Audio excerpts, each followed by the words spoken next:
ಬಳ್ಳಾರಿ ಜೈಲಲ್ಲಿರುವಂತಹ ದರ್ಶನ್ಗೆ ಬೆನ್ನು ನೋವು ತುಂಬಾ ಉಲ್ಬಣವಾಗಿದೆ ಅಂತೆ. ಈ ನಿಟ್ಟಿನಲ್ಲಿ ವೈದ್ಯರು ತುಂಬಾ ಸಲಹೆಯನ್ನ ಕೊಡ್ತಾ ಇದ್ದಾರೆ, ಬಟ್ ಕೇಳಿಸಿಕೊಳ್ಳುವಂತ ಪರಿಸ್ಥಿತಿಯಲ್ಲಿ ಇಲ್ವಂತೆ ಅವರು.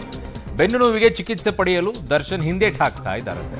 ಪತಿ ದರ್ಶನ್ ನನ್ನ ಮನವೊಲಿಸಿದ್ದಾರೆ. ಈಗ ಪತ್ನಿ ವಿಜಯಲಕ್ಷ್ಮಿ ಅಂತಿದ್ದಾರೆ, ವೈದ್ಯರು ಹೇಳಿದಂತೆ ಚಿಕಿತ್ಸೆಯನ್ನ ಪಡೆಯಿರಿ ಅಂತಿದ್ದಾರೆ. ನಿಮ್ಮ ಬೆನ್ನು ನೋವಿನ ಸಮಸ್ಯೆ ಬಗ್ಗೆ ಪುತ್ರ ಕೇಳ್ತಾ ಇದ್ದಾನೆ. ದಸರಾ ಮುಗಿಯುವಷ್ಟರಲ್ಲಿ ಬೇಲ್ ಆಗುತ್ತೆ, ತಾಯಿ ಚಾಮುಂಡೇಶ್ವರಿ ತಾಯಿಯ ಆಶೀರ್ವಾದ ಇದೆ ಅಂತ ಬಳ್ಳಾರಿ ಜೈಲಲ್ಲಿ ದರ್ಶನ್ ಅವರನ್ನ ಭೇಟಿಯಾಗಿ ಧೈರ್ಯವನ್ನ ತುಂಬಿ ಬಂದಿದ್ದಾರೆ ಅವರ ಪತ್ನಿ ವಿಜಯಲಕ್ಷ್ಮಿ. ಬೆನ್ನು ನೋವಿನಿಂದ ಬ್ಯಾಗ್ ಎತ್ಕೊಂಡು ಹೋಗೋಕ್ಕೂ ಕೂಡ ವಿಜಯಲಕ್ಷ್ಮಿ ಅವರು ಪರದಾಡಿದಾರಂತೆ. ಸೊ ಅಲ್ಲಿ ಅವ್ರು ವಿಜಯಲಕ್ಷ್ಮಿ ಕೊಟ್ಟು ಹೋಗಿದ್ರಲ್ಲ ಬ್ಯಾಗ್, ಅದನ್ನು ತಗೊಂಡು ಹೋಗೋಕ್ಕೂ ಕೂಡ ದರ್ಶನ್ ಅವರು ಒದ್ದಾಡಿದಾರಂತೆ. ಸೊ ಇದು ಪರಿಸ್ಥಿತಿ ಈಗ ಬಳ್ಳಾರಿ ಜೈಲಿನಲ್ಲಿರುವಂತಹ ದರ್ಶನ್ ಅವರದ್ದು. ನೋಡಿ, ಅಲ್ಲಿ ವಿಜಯಲಕ್ಷ್ಮಿ ಅವರು ಕೊಟ್ಟಂತಹ ಬ್ಯಾಗನ್ನು ಹೊತ್ಕೊಂಡು ಹೋಗೋಕ್ಕೂ ಕೂಡ ಅವ್ರ ಹತ್ರ ಆಗ್ತಾ ಇರಲಿಲ್ಲ, ಅದಕ್ಕೂ ಕೂಡ ಪರದಾಡಿದ್ದಾರೆ.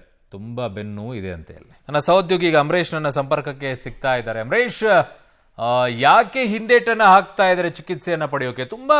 ತುಂಬಾ ಸಲ ಈ ರೀತಿಯಾಗಿ ಇದ್ದಾಗ ಇಂಥದಕ್ಕೋಸ್ಕರನೇ ಬೇಡ, ಜೈಲಲ್ಲಿ ಆಸ್ಪತ್ರೆಯಲ್ಲಿ ಹೋಗೋಣ ಬಿಡು, ಟ್ರೀಟ್ಮೆಂಟ್ ಅನ್ನ ತೆಗೆದುಕೊಳ್ಳೋಣ, ಒಂಚೂರು ಬೆಡ್ ರೆಸ್ಟ್ ಆದ್ರೂ ಆಸ್ಪತ್ರೆಯಲ್ಲಿ ಸಿಗುತ್ತೆ ಅನ್ನುವಂಥ ಯೋಚನೆ ತುಂಬಾ ಇರುತ್ತೆ ಜೈಲಿಗೆ ಹೋಗಿರುವಂಥವ್ರಿಗೆ. ವಿಚಾರಣಾ ದಿನ ಕೈದಿ ಆಗಿರ್ಬೋದು ಅಥವಾ ಕೈದಿಗಳಾಗಿರ್ಬೋದು.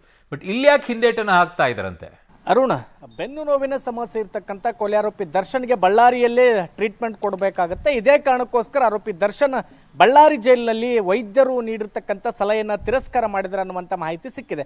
ಯಾಕಂದ್ರೆ ಸ್ಥಳೀಯವಾಗಿ ಜಿಲ್ಲಾಸ್ಪತ್ರೆ ಇರುತ್ತೆ, ಒಂದು ವೇಳೆ ಅಲ್ಲಿ ಅವರಿಗೆ ಬೇಕಾಗಿರ್ತಕ್ಕಂಥ ಟ್ರೀಟ್ಮೆಂಟ್ ಇಲ್ಲಿ ಲಭ್ಯ ಇಲ್ಲದೆ ಇರ್ತಕ್ಕಂಥ ಸಂದರ್ಭದಲ್ಲಿ ಬೇರೆ ಬೇರೆ ಕಡೆಗಳಲ್ಲಿ ಅವರಿಗೆ ಚಿಕಿತ್ಸೆಯನ್ನು ಕೊಡಿಸ್ಲಿಕ್ಕೆ ಸಾಧ್ಯ ಇರುತ್ತೆ, ಅವಕಾಶ ಇರುತ್ತೆ. ಆದ್ರೆ ಸದ್ಯಕ್ಕೆ ಈಗ ಬಳ್ಳಾರಿ ವಿಮ್ಸ್ ಆಸ್ಪತ್ರೆಯಲ್ಲಿನ ಚಿಕಿತ್ಸೆ ಕೊಡಿಸಬೇಕಾಗಿರೋದ್ರಿಂದ, ಅಂದ್ರೆ ಸದ್ಯಕ್ಕೆ MRI ಸ್ಕ್ಯಾನ್ ಮಾಡಿಸ್ಬೇಕಾದ್ರೂ ಅಲ್ಲೇ ಮಾಡಿಸ್ಬೇಕು, ತದನಂತರದಲ್ಲಿ ಅವ್ರಿಗೆ ಸರ್ಜರಿ ಮಾಡಿಸ್ಬೇಕು ಅನ್ನುವಂಥದ್ದಿದ್ರು ಸಹಿತ ಅಲ್ಲೇ ಮಾಡಿಸ್ಬೇಕಾಗುತ್ತೆ. ಇದೇ ಕಾರಣಕ್ಕೋಸ್ಕರ ಆರೋಪಿ ದರ್ಶನ್ ಇಲ್ಲಿ ಇರ್ತಕ್ಕಂಥ ವೈದ್ಯರು ಹೇಳುವಂತ ಎಲ್ಲಾ ಸಲಹೆಗಳನ್ನು ಕೂಡ ತಿರಸ್ಕಾರ ಮಾಡ್ತಾ ಇದ್ದಾರೆ. ಇದು ಬಳ್ಳಾರಿ ಸೆಂಟ್ರಲ್ ಜೈಲಾಧಿಕಾರಿಗಳಿಗೆ ದೊಡ್ಡ ಮಟ್ಟದ ತಲೆನೋವಾಗಿದೆ.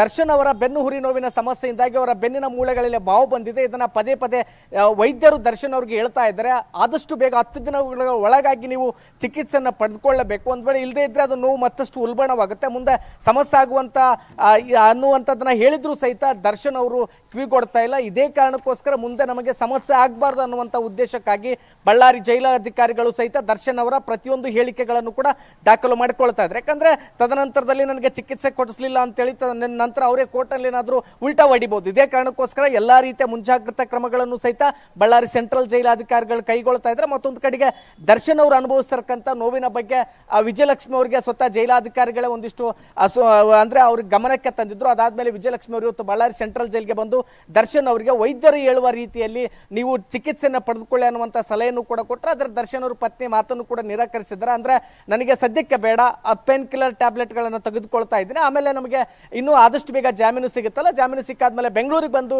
ಟ್ರೀಟ್ಮೆಂಟ್ ತಗೊಳ್ತೀನಿ ಅನ್ನುವಂಥ ಮಾತನ್ನು ಹೇಳಿದ್ರೆ. ಮತ್ತೊಂದು ಕಡೆಗೆ ವಿಜಯಲಕ್ಷ್ಮಿ ಅವರು ಸಹಿತ ದರ್ಶನ್ ಅವರಿಗೆ ಧೈರ್ಯ ತುಂಬಿದ್ದಾರೆ, ಆದಷ್ಟು ಬೇಗ ಈ ರೀತಿ ನೆಗ್ಲೆಕ್ಟ್ ಮಾಡಬೇಡಿ, ಆದಷ್ಟು ಬೇಗ ಚಿಕಿತ್ಸೆಯನ್ನು ಪಡೆದುಕೊಳ್ಳಿ. ಮಗನೂ ಸಹಿತ ನಿಮ್ಮ ಬೆನ್ನು ನೋವಿನ ಸಮಸ್ಯೆನೆ ಪದೇ ಪದೇ ಕೇಳ್ತಾ ಇದ್ದಾನೆ, ಇದು ನನಗೂ ಕೂಡ ತುಂಬಾ ಕಷ್ಟ ಆಗುತ್ತೆ, ಒಂದ್ ವೇಳೆ ಈ ರೀತಿಯ ಸಮಸ್ಯೆ ಮುಂದುವರೆದ್ರೆ ನಿಮ್ಮ ಆರೋಗ್ಯದಲ್ಲಿ ಕೂಡ ಸಾಕಷ್ಟು ಏರ್ಪೇರಾಗುತ್ತೆ ಅನ್ನುವಂತ ಮಾತುಗಳನ್ನು ಕೂಡ ವಿಜಯಲಕ್ಷ್ಮಿ ಅವರು ಹೇಳಿ ಹೋಗಿದ್ರಿಂದ ಈಗೇನು ಮತ್ತೆ ಜಾಮೀನು ಅರ್ಜಿ ವಿಚಾರಣೆ ನಡೆಯುತ್ತಲ್ಲ, ಅದಾದ್ಮೇಲೆ ತೀರ್ಮಾನ ಮಾಡೋಣ ಅನ್ನುವಂತ ಮಾತನ್ನು ಕೂಡ ದರ್ಶನ್ ಅವರು ವಿಜಯಲಕ್ಷ್ಮಿ ಅವರಿಗೆ ಹೇಳಿದ್ರೆ ಅನ್ನುವಂತ ಮಾಹಿತಿ ಸಿಕ್ಕಿದೆ. ಅರುಣ್. ಓಕೆ ಅಮರೇಶ್, ನಿಮ್ಮೆಲ್ಲ ಮಾಹಿತಿಗೆ ಧನ್ಯವಾದಗಳು.